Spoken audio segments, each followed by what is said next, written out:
Des motifs géométriques colorés au beau milieu d'un quartier de Creil. Cet ouvrage en béton n'est autre qu'un château d'eau. Son entretien est donc capital. On a refait l'intérieur des cuves pour justement éviter la dégradation des bétons à venir. C'est des ouvrages qui datent des années 60 et qui valent aujourd'hui plusieurs millions d'euros. Donc il faut les préserver. Rénover plutôt que construire, sans oublier l'aspect esthétique.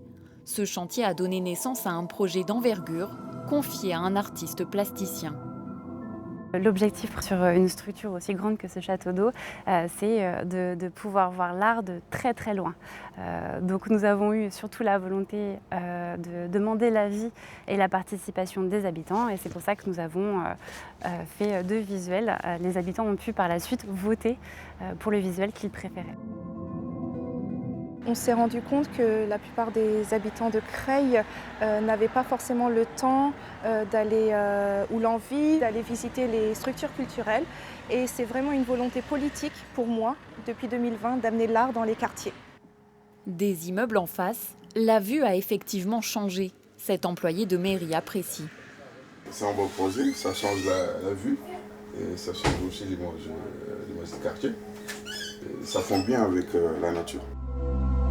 Ça tombe bien, séduit par le défi technique de travailler sur une œuvre à 360 degrés, sans recul, suspendue dans une nacelle, l'artiste n'en voulait pas moins faire passer un message.